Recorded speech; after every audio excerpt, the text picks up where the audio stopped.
ओम नमः सिद्धिभ्यः।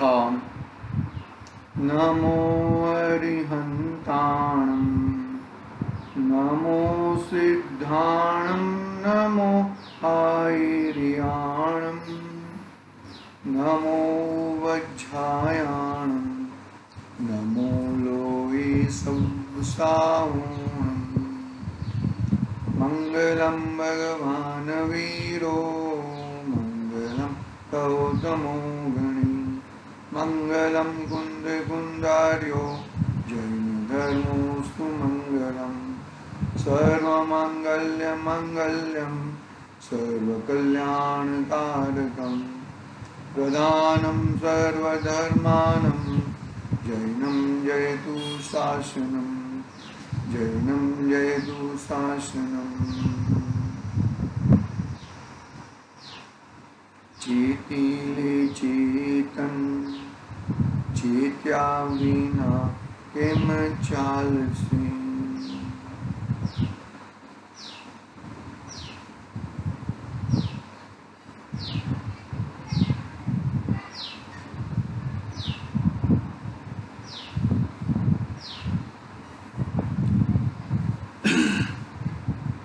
आज का ये महान पावन दिवस श्रुत पंचमी, श्रुत के अवतार का दिन है। भगवान श्री आदिनाथ भगवान से लेकर श्री महावीर भगवान तक वाणी हमें मिलती रही। भगवान महावीर अंतिम 24 तीर्थंकर भगवान में अंतिम केवली भगवान यानी कि तीर्थंकर भगवान अंतिम तीर्थंकर भगवान है। उनके बाद अनुबद्ध केवली 3 हुए, गणधर देव, गौतम स्वामी गणधर देव, सुधर्माचार्य और जम्बू स्वामी। फिर श्रुत केवली हुए, अंतिम श्रुत केवली भद्रबाहु रहे। तब तक तो जिनवाणी जो भी थी वो मौखिक थी। क्या थी? मौखिक थी।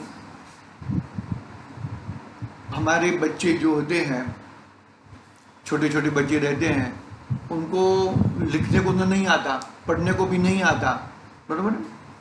लेकिन हम उनको नमस्कार मंत्र याद करा लेते हैं, बराबर। याद करा, नमो अरिहंताणं बोल बोल के याद करा लेते हैं। बहुत सारे तो बच्चे ऐसे हैं कि सुमेशार की गाथाएं बोल देते हैं, 47 शक्तियाँ बोल देते हैं। पढ़ने को नहीं आता है, लिखने को नहीं आता है, और बोल देते हैं।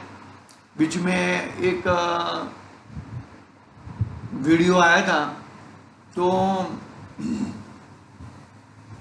बहुत छोटा बच्चा था, अभी 2 दिन पहले की बात है। तो 24 तीर्थंकर भगवान का नाम चिन्ह सहित, और वो चिन्ह का मीनिंग क्या है वो इंग्लिश में भी आते इंग्लिश में भी बोलता था। तो क्या हुआ? मौखिक हुआ ना, मौखिक। तो ऐसा मौखिक चल रहा था, उसको भी श्रुति कहेंगे ना। नमस्कार मंत्र 24 तीर्थंकर भगवान का नाम चिन्ह सहित बोलना, 47 शक्तियों का नाम बोलना, गाथाएं बोलना। वो लिखने को नहीं आता है, पढ़ने को भी नहीं आता है, लेकिन बोल बोल के सुना देते हैं। तो वो भी श्रुति हो गया, मौखिक श्रुत हो गया। श्रुत का मतलब भगवान की वाणी, बरोबर। फिर आगे आगे जैसे भद्रबाहु स्वामी अंतिम श्रुत केवली हुए, उसके बाद उनके आगे दर्शनाचार्य देव हुए।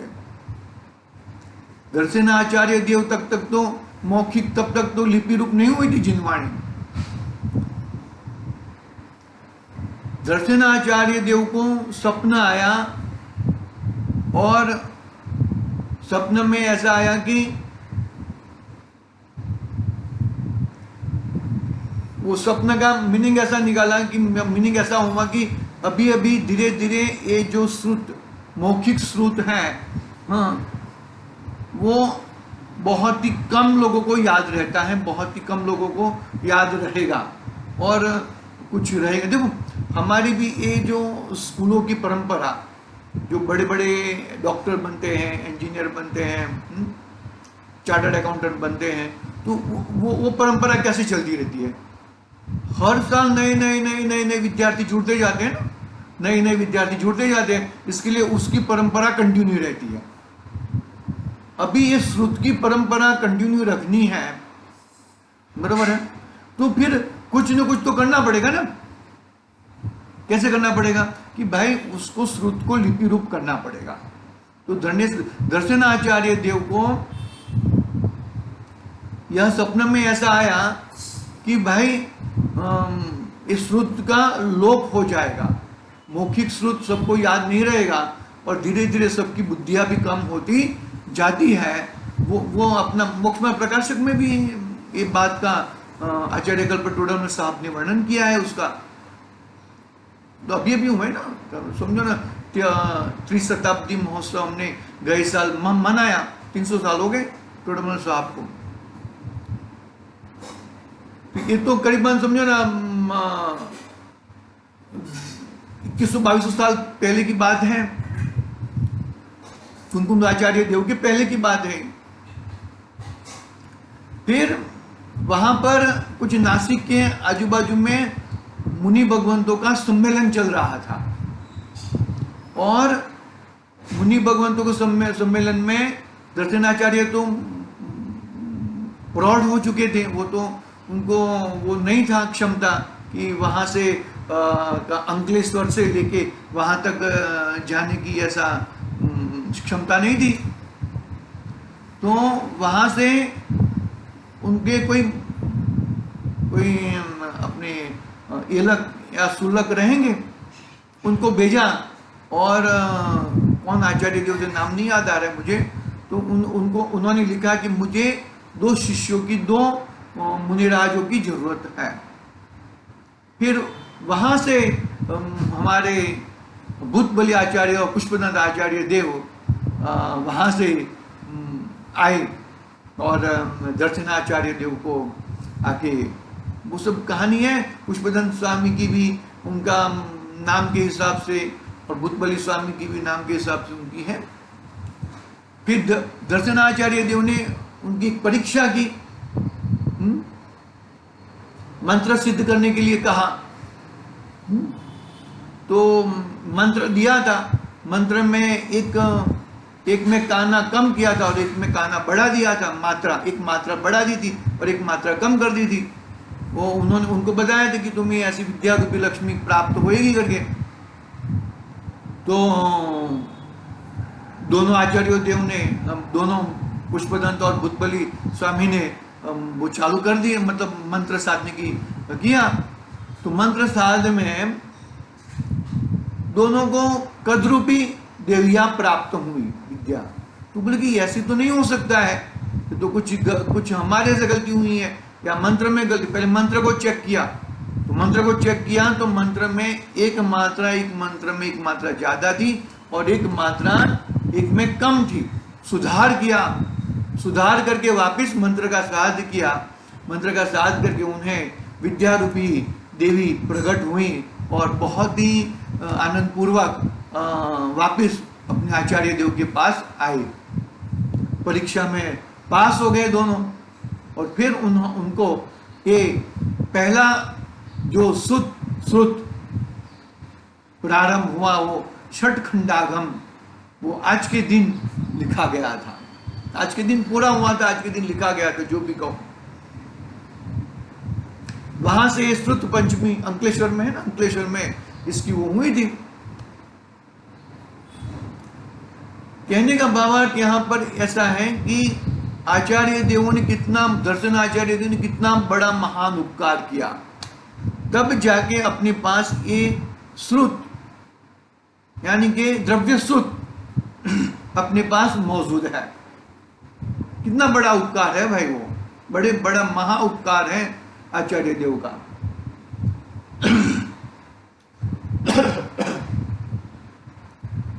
आई बात सुनिए, ऐसे ऐसे महान आचार्य, महान ज्ञानी पुरुषों को अनुसार हो जाता है, समझ लो। इस श्रुत की, समझो, वो श्रुत की परंपरा चली, मतलब जन जन तक पहुंचाने की श्रुत की परंपरा चली। वो परंपरा क्रमबद्ध नियमित रूप से होनी चाहिए, नहींतर ये श्रुत की परंपरा नहीं चलेगी, श्रुत का प्रचार प्रसार माध्यम नहीं चलेगा, तो जैसे वो जो मौखिक वो नाश हो रहा था, ऐसे लेखिक भी नाश होने का चांस है। इसके लिए हम लोग कहते हैं ना कि जो लिपि रूप हुआ है नमस्कार मंत्र, वो सादी शांत मंत्र है। क्या कहा? सादी शांत, मतलब सादी यानी कि उसकी लिपि रूप में उसका अवतार हुआ है और उसका नाश भी होएगा, सादी शांत भी हो जाएगा। क्या सुन रहे हैं ना? मतलब कहने के बाद ये पंचम आरा के अंत तक यदि हमें जिनवाणी, छठे आरे में तो बहुत गड़बड़ होने वाली है, हुंडा अवसर्पणी काल है, छठे काल में तो बहुत ही, तो पंचम आरे के अंत तक इस श्रुत का यदि हमें निरंतर उसका प्रचार प्रसार हमें करना चाहिए, हमें उसका प्रचार प्रसार में पूरा योगदान से हमें उसका कार्य करना चाहिए भैया। नहीं तो ये तो देखो, ऐसे पड़ी हुई जिनवाणी भी कैसे हो जाती है, वो अंदर जीव हो जाते हैं और सड़ जाती। पहले ऐसे ही थी, ऐसे ही रखे रहती थी। अभी अभी ये समझो ना, ये 100 साल में ही, 110 साल में ही इतनी जिनवाणी का प्रचार प्रसार हुआ है कि पूज्य गुरुदेव श्री के माध्यम से बहुत बहुत बड़ा प्रचार प्रसार और हो रहा है और हो गया, होएगा भी। प्रोडोमस भारत के माध्यम से कहो, सोनगढ़ के माध्यम से कहो, लेकिन बहुत ही जबरदस्त प्रचार प्रसार जिनवाणी का हो रहा है और होना ही चाहिए। इसमें अपना भी कुछ न कुछ, मतलब किस तरह से हम उस श्रुत का कैसे प्रवाह आगे बढ़ाए, वो हमारा भी योगदान होना चाहिए। बहुत बड़ा श्रुत पंचमी बहुत बड़ा त्योहार है श्रुत के अवतार का। श्रुत के अवतार का यानी कि भगवान की वाणी लिपि रूप हुई।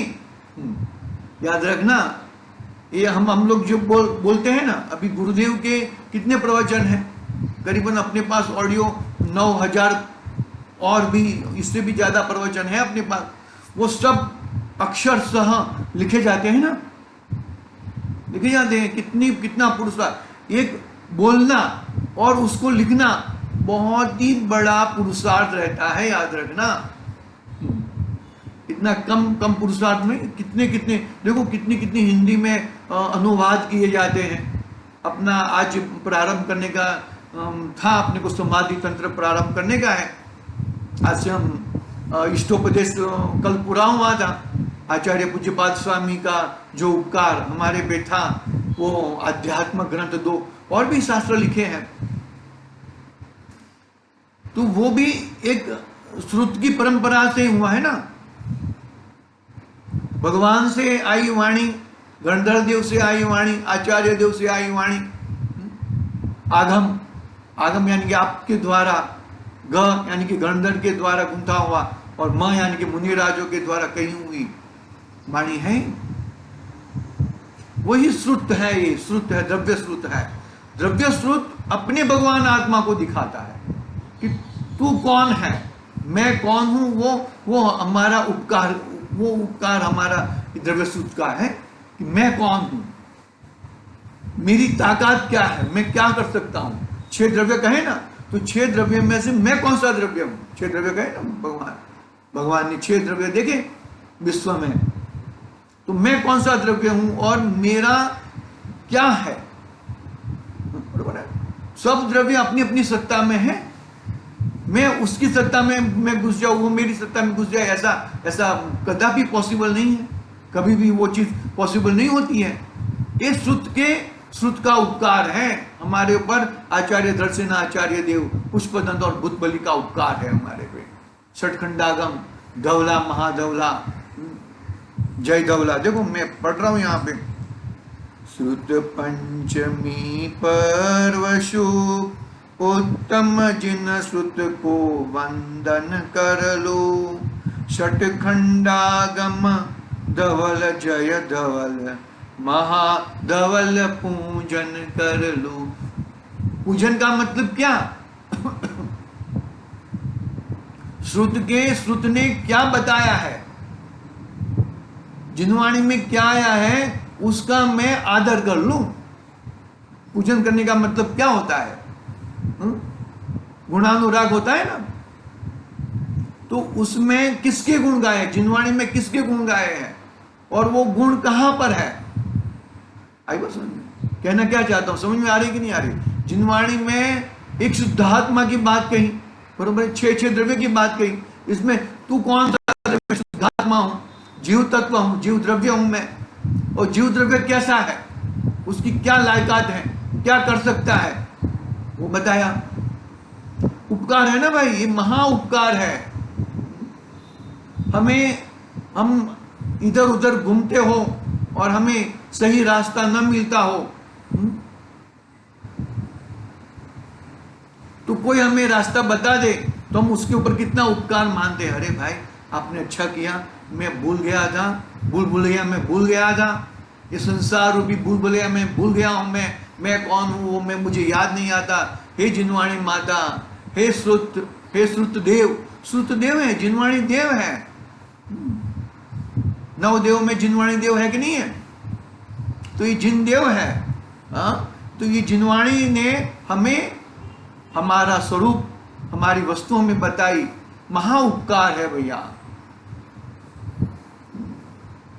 वो उपकार को प्रयोग में लेना वो बहुत बड़ी बात है, और वो प्रायोगिक रूप से हम अपना कल्याण करें।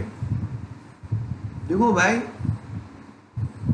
पर का कल्याण तू कर सकता नहीं है, पर का कल्याण तेरे हाथ में नहीं है। पर का ये पुस्तक का पाना इधर से उधर तू हिला सकता नहीं है, तो पर का कल्याण क्या करेगा? सही बात समझ में? पर का कल्याण तू कर सकता नहीं है। और अभी क्या बचा? स्व का कल्याण ही तेरे हाथ में है। स्व का कल्याण पर के हाथ में नहीं है, स्व का कल्याण तेरे हाथ में, तेरे स्वयं के हाथ में ही है। तो स्वयं को किस तरह से पकड़ूं मैं, मैं कौन हूं, उसका आधार लेके जिनवाणी में अपना स्वरूप को, जिनवाणी के माध्यम से अपना स्वरूप को पहचान कर हम आगे बढ़े, तो ही वो श्रुत का उपकार हुआ। बाकी तो जिनवाणी आई है, लिपि रूप हुई है, होने दो, हमें क्या। पकड़ में आ रही बात? बहुत महा उपकार है, और ऐसे उपकार में हम समाधि तंत्र, अपर नाम समाधि शतक आज से प्रारंभ करने का निर्णय कर रहे हैं। अक्षरशः पढ़ेंगे। हिंदी अनुवाद उसका देवेंद्र जी बिजोलिया साहब ने किया है, और गुजराती अनुवाद छोटालाल गुलाबचंद गांधी इन्होंने किया है। हम देखेंगे, गुजराती गाथा भी पढ़ेंगे, हिंदी गाथा भी पढ़ेंगे। हमने कल तक इष्टोपदेश के माध्यम से आचार्य पूज्यपाद स्वामी को पढ़ा, और आज से समाधि तंत्र भी उनकी ही है। तो वापिस हम पूज्यपाद स्वामी को पढ़ने की कोशिश करेंगे। पूज्यपाद स्वामी का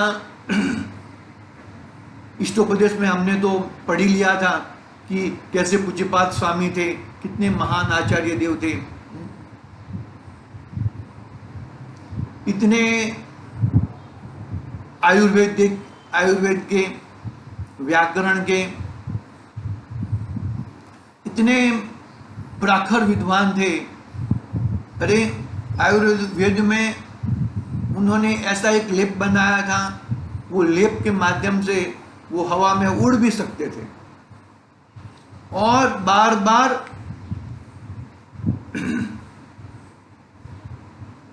विजय क्षेत्र जाते थे सिमंदर भगवान के दर्शन करने के लिए। ऐसे लेख हैं श्रवण बेंगोला में, ये सब लेख लिखे हुए हैं, इसमें भी लेख आया है। और भी उनकी रचनाएं बहुत सारी हैं। उनके माता पिता का नाम तो सब था, फिर भी एक बार पढ़ लेता हूं मैं।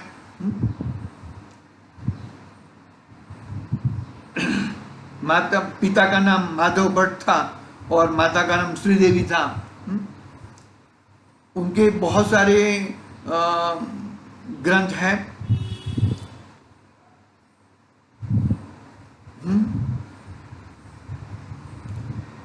और चतवार सूत्र की भी उन्होंने टीका की है। सर्वार्थ सिद्धि, सर्वार्थ सिद्धि नाम की टीका है। जैनेन्द्र व्याकरण, उनके स्वयं की रचना जैनेन्द्र व्याकरण, शब्दावतार, सर्वार्थ सिद्धि वो आ गया। समाधि तंत्र और इष्टोपदेश उनके आध्यात्मिक ग्रंथ हैं। ऐसे महान आचार्य देव थे। अद्वितीय औषधि के रुद्धि के धारक थे, यानी कि अपना जो कौन सी है एलोपैथिक मेडिसिन नहीं, लेकिन आयुर्वेदिक के बहुत ही प्रखर विद्वान थे। विजय क्षेत्र में उनका बार बार जाना हुआ था। उनके पाद की रज यदि लोहे के ऊपर एक बार लगा दी थी तो लोहा भी सोना हो गया था। एक बार मतलब बहुत उम्र हो गई थी और उनका आंखों की रोशनी चली गई थी, तो उन्होंने आंख का तेज वापिस आया था। वो बहुत ही एकाग्रता पूर्वक शांतष्टक नाम का करके एक है पाठ, बहुत एकाग्रता पूर्वक पाठ करने से उनका नेत्र तेज यानी कि आंखों की रोशनी पुनः वापस आ गई थी। ऐसी घटनाएं होती हैं, इसमें कोई ऐसा नहीं है ये कोई ऐसी कोई बात है, ऐसी कोई बात नहीं है, ऐसी घटना है। हम आज से प्रारंभ करने जा रहे हैं समाधि तंत्र। बहुत ही आध्यात्मिक ग्रंथ है। समाधि तंत्र में आत्मा की 3 अवस्थाएं बताई हैं, बहिरात्मा, अंतरात्मा और परमात्मा। बहिरात्मापना को तो छोड़ना ही है। या आप कास्तुत पंचमी के आधार से बहिरात्मापना, हम कैसे कैसे बहिरात्मापना कर रहे हैं, बहिरात्मापना को छोड़ना है। और अंतरात्मा की अवस्था में भी रुकना नहीं है। अंतरात्मा की अवस्था परमात्मा को लेके जाएगी, बरोबर है। यानी कि मुझे अंतरात्मा में अच्छा लग रहा है वो भी नहीं है। अंतरात्मा का फल परमात्मापना नहीं आए, परमात्मापना आएगा तो जैसे बहिरात्मापना निकल गया है ऐसे अंतरात्मापना भी निकल जाएगा। बहुत ही मार्मिक चर्चाएं हैं, बहुत ही आध्यात्मिक ग्रंथ हैं, हम अक्षरशः पढ़ेंगे। बहुत ही ये भी इष्टोपदेश के समान छोटा ही ग्रंथ है, लेकिन बहुत ही आध्यात्म और बहुत ही महत्वपूर्ण ग्रंथ है। इसकी टीका प्रभाचंद्र देव ने लिखी है, आचार्य श्री प्रभाचंद्र देव ने लिखी है। बहुत ही सुंदर टीका है। हमने कह दिया कि गुजराती अनुवाद छोटालाल गुलाबचंद गांधी सोनासण वालों ने किया है और हिंदी अनुवाद हमारे पंडित आदरणीय पंडित जी देवेंद्र जी बिजोलिया ने किया है। मंगलाचरण पढ़ेंगे, थोड़ा प्रारंभ करते हैं, फिर और भी ग्रंथ की जो बात है वो कल लेंगे, क्या क्या है क्या नहीं है। मंगलाचरण में पढ़ता हूं और फिर आगे देखते हैं।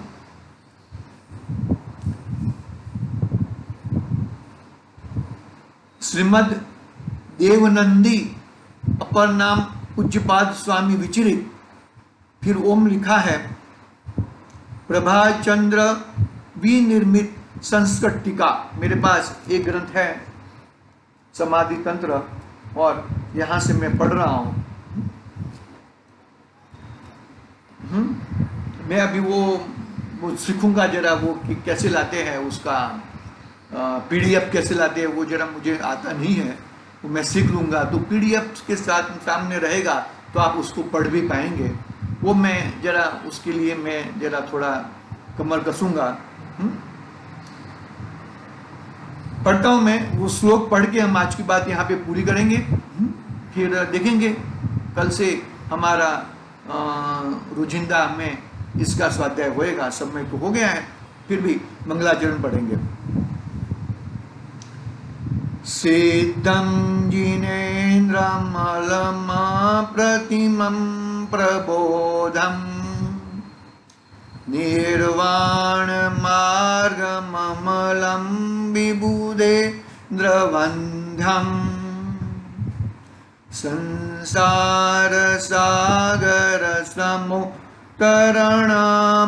संसारसागरसमुत्तरणप्रपोतं वक्षे समाधिशतकं प्रणिपत्य वीरम। क्या कहा? मंगलाचरण पढ़ा हम लोगों ने। आचार्य प्रभाचंद्र स्वामी का मंगलाचरण, उन्होंने समाधि शतक वापिस एक बार पढ़ू क्या? बहुत ही सुंदर है।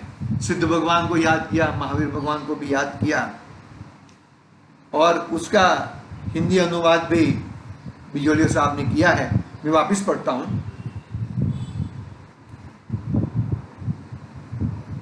सिद्धं जिनेन्द्रममला प्रतिमं प्रबोधं निर्वाणमार्गममलं विबुधेन्द्रवन्द्यं संसारसागरसमुत्तरणप्रपोतं वक्षे